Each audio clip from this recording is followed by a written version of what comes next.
Today we are going to talk about how YouTube Red is performing so far, and also what's in the future for YouTube Red. That's coming up.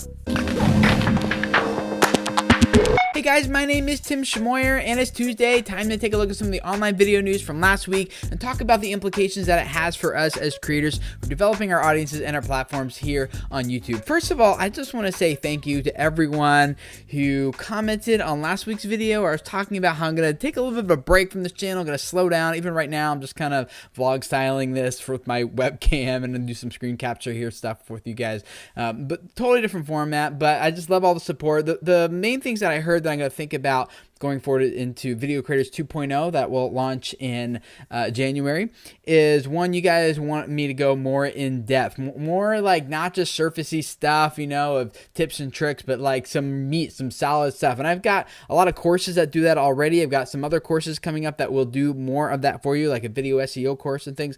But I think I have an idea that I'm really excited about, that I think I can make work in a way that'll give you some really, really good in-depth stuff, no matter what level of a creator you're at, whether you're a beginner, you're advanced, you have hundreds of thousands of subscribers, millions, you've turned this into a business with multiple employees, or you're just getting started. I'm really excited about it. So more about that coming later. But just thank you so much, guys, for letting me take a little bit of a break here and start brainstorming some of that stuff for you guys to launch next month. Okay, let's talk about YouTube Red. So first story here, YouTube Red enters the App Store's top grossing charts thanks to YouTube Red subscriptions. This is on TechCrunch. And it's, I mean, guys, the fact that it is in the top 10 most grossing apps in the App Store means that there are a lot of people who are downloading the YouTube app and then buying the YouTube Red subscription through the app, even though it costs like $3 more to do it through the app because of Apple's fees and everything. YouTube is passing that fee on to the user. Apparently, people are still doing it that way rather than just going to the website youtube.com/red and saving their $3 a month. So that's really cool. This link is in the description below to this on all these articles. So if you want to check it out more, you can. But that's a really good sign for YouTube Red that there's enough people buying through the app to push it up to the top 10 grossing apps on iOS and stuff. So that's really good. Here's another story though. So what's coming next for YouTube Red? Well, they're reportedly talking about bringing on more movies and TV shows, which I totally called that. Like, I knew that was coming, and so it's kind of nice once in a while to feel like, I predicted the future. I don't know, but it is like, I don't know when it's coming, and it's not officially announced or anything.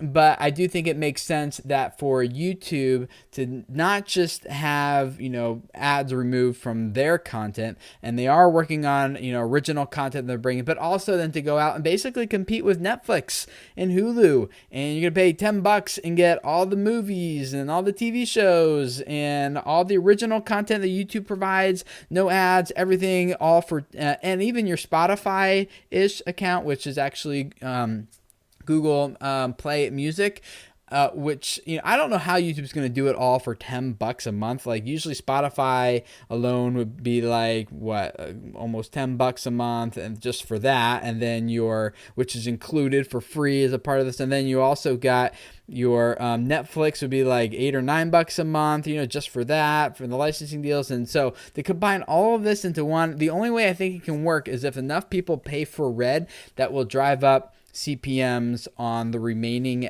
inventory that ads aren't being displayed against. So there'll be more competition for less views there. You know, maybe that would offset the balance. I don't really know, but if anyone's gonna pull it off for $10 a month, it's gonna be Google.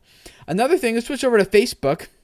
They began testing live streaming for all their users, which I think is really cool. If you've been using Periscope, you've been using Meerkat or whatever, and you found really good ways to engage with your audience, I love doing that. I don't do it as often as I would like, but on YouTube, I think, on Facebook, I think it makes more sense if you've already developed, you know, a lot of a fan base there and friends and followers and stuff.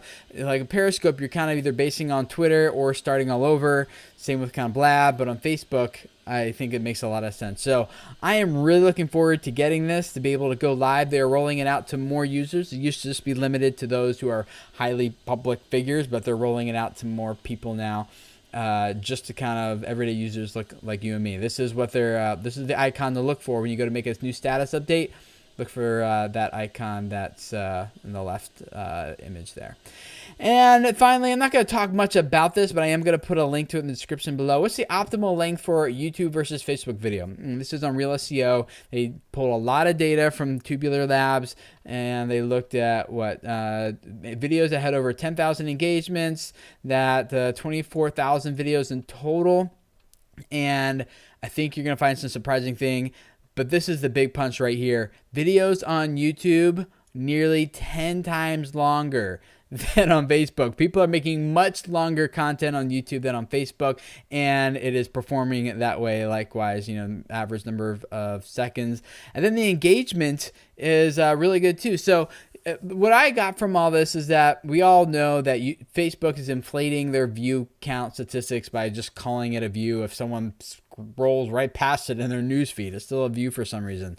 And not really. I mean, they got to play for like a few seconds without audio, then keep going. That's counted as a view. And those are really cheap views, and they don't really count for much.